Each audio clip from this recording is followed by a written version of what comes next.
Hello Flakes! This is Professor Brandon Melendez, Creative Director and Art Boss and Marketing Racketeer at Eat Your Cereal, here with super famous Marc Polite of Polite on Society, a good friend of mine, a pleasure of mine. And he is here today to speak with us about a couple of things, to speak with my college class actually, about blogging, the medium of blogging and how that all works. But first I would like to ask him a couple of questions about himself. First of all, what makes you a blogger? Well, I actually decided to start my blog because I wanted to have an outlet for my knowledge in politics, my knowledge in history and everything. So I saw it as me having my own voice and not necessarily having to wait for recognition for somebody to say, well, I think he should write for our newspaper, I think he should write for our magazine. To me, blogging is a way of putting yourself on and establishing your own brand and your own platform to speak on whatever you want to speak on. What is blogging? Well, first of all, blogging is like a portmanteau word. It's a combination word of web and log. You're logging in your experiences. Like, if you think about what soldiers used to do in military things, they would log in their experiences. So web blogging is like similar. It's basically a frequently updated site, right? It's a kind of website. It's different from, like, say, a personal website where you're just advertising your company or your business. That remains static. The information there doesn't change, meaning it's just your post office box or your address where you can reach your telephone number. But blogging is a little bit different. It's imperative that you update on a regular basis because you have to keep your audience informed. Believe it or not, when I first started Polite on Society, that's the name of my blog, politeonsociety.com, if you want to visit it anytime. But when I first started, I used to maybe write a post every, maybe once a week. But I started to discover that that really wasn't enough because while my site is moving at the rate of one post a week, other sites are posting every day. Some people are, working together with friends. They're adding, different people to the same blog. Like, I'll add you as a user. So not only you can upload posts, but your friend can, upload posts to make everything regular. What's your background? I mean, I know, but why don't you tell them? Okay. Well, my background is, first of all, of course, I went to school at City College. I did my bachelor's in political science, and I also did my master's in history.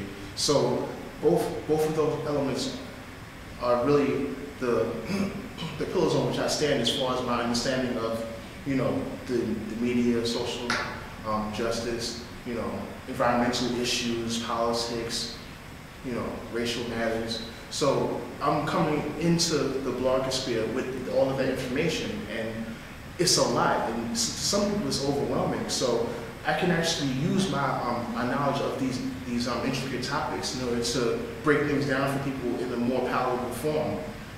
And blogging is about being succinct, and it's about being relevant to what's going on. So that's my background, and that's how I choose to utilize it. It's really advisable to keep your blog posts from anywhere to 500-600 words, because unfortunately, because of how fast everything moves, people are less likely to read your stuff if it just drones on and on. You want to really focus on regularizing your writing, because as you write regularly, you just get better, and you get better at making it succinct and making it more palatable to people who might read your writing. Some of you may struggle with what your blog to be about. And what I would say to you? I would encourage you to be authentic. If you're into hip hop, right? Talk about that. If you're into fashion, talk about that. What I would not encourage is don't just try to talk about something just because it's hot. or or if it's something outside of your understanding.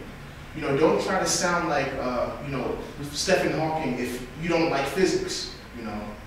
That's not a good idea. Or don't try to sound like Cornel West if Black history is not your thing. When I first started originally, I started my blog back in 2009. I didn't have a definite focus, but I just kept it to really 2 or 3 things. I kept it on politics and history.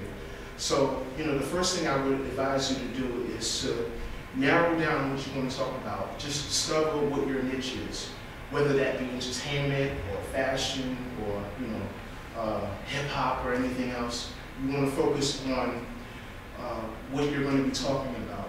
Now I need you to brag a little bit. Tell them about your award. Okay, well, I don't like to brag too much, but one of the things that came from me being committed, and to the audience out there, my blog is 2.5 years old, about to be 3 in May. It's a toddler, basically, so, yeah, another one, but anyway, that's another one. Yeah. No, but seriously, I started my blog 2 years ago, and from the point that I started back in May of 2009, I had no idea that it would lead to me being recognized. In particular, what I'm talking about is last September, I actually won in my category for the Best Black Blogger of 2011. And the organization that recognized me is the Historical Black Press Foundation, based in Washington, D.C. The reason I say that beforehand is because if you really look at it, you can start off on your platform, and then you can lead to other things, like because of my posts, because of my articles on Black history, because of my book reviews, people have contacted me via my social networks for reviews for their magazine. People have contacted me to be on panels. People have contacted me to speak at the Graduate Center. So, especially with writing, it leads to other things. It leads to opportunities to speak in front of people. It leads to opportunities to go different places, to reach out to people that you may not have otherwise been speaking to. So it's been growing exponentially for me. So I've definitely, was able to benefit from the platform that I've established for myself. My Facebook is closed, but my Twitter feed is open. So anybody could see it, whatever's on there. And I advise if you're a blogger to keep your feeds open, because like if you're not talking about something crazy on there, then it's cool. But I advise people to keep their feeds open because as people read your stuff, they'll say, okay, this guy talks about this all the time, and because of that, like I've reached out to different outlets. One of a newspaper in Baltimore found out about what I'm doing in New York, and they brought me on as one of their contributing writers. So I have a different audience. So it's important to keep things open and keep your social media avenues open. And here's one more important point that I really want to stress, and that it's recognizing the power of blogging. Some people may have heard of it. There's 2 bills that are, unfortunately, they were raised, but fortunately, people have fought back against them.